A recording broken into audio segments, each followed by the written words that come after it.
السلام عليكم. بتعاني من مشكلة انحناء الظهر؟ أنا عندي الحل. النهاردة جايب لك تمارين لمشكلة انحناء الظهر في البيت. بس قبل ما نبدأ ونخش على التمارين لازم تدوس لايك، ولو أنت أول مرة تشوفنا اشترك في القناة وكومنت حلو من قلبك، ويلا بينا نخش على التمارين. أول تمرينة هتجيب عصاية وهتبدأ تلعب بيها بنفس الشكل دوت 12 عدة في 3 مجاميع.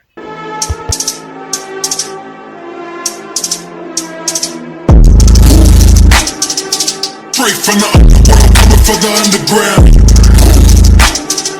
Motherfucker, watch out now.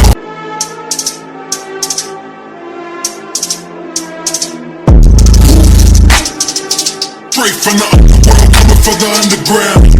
خلاص يا برنس، خلصنا التمرينة ديت، نخش على التمرينة التانية. التمرينة التانية هتنام على الأرض بنفس الشكل دوت، وهتبدأ تلعب بنفس الأداء دوت 12 عدة في 3 مجاميع.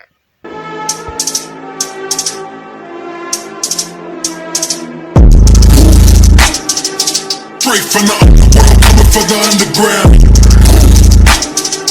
Motherfucker, watch out now.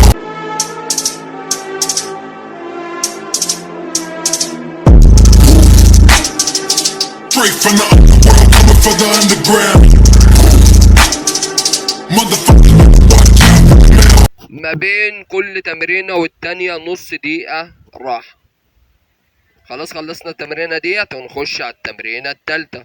التمرينة التالتة هتنام على بطنك بنفس الشكل دوت، وهتبدأ تمسك رجلك بإيدك بنفس الشكل دوت، وهتحاول تفرد ظهرك على قد ما تقدر 12 عدة في 3 مجاميع.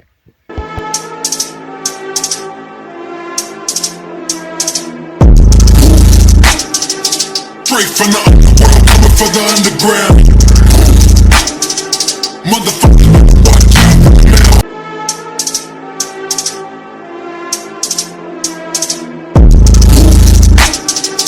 Straight from the underworld, coming for the underground. خلاص يا برنس، خلصنا التمرينة التالتة، هنخش على التمرينة الرابعة والأخيرة. التمرينة الرابعة تحط إيدك على الحيطة بنفس الشكل دوت، وهتبدأ تلعب بنفس الأداء دوت 12 عدة في 3 مجاميع.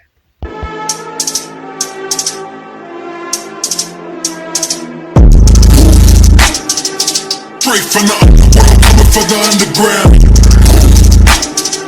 Motherfucker, watch out now.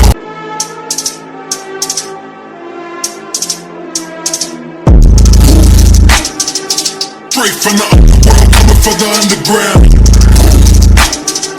Motherfucker, watch out now. بس يا جدعان نكون وصلنا لنهاية الفيديو. هيبقى في شوية ألم صغيرين وأنت بتعمل التمارين ديت، بس بإذن الله تظبط لك ظهرك وهتحس بفرق كبير من أول تمرينة. ويلا نشوفكم في فيديو جاي. سلام.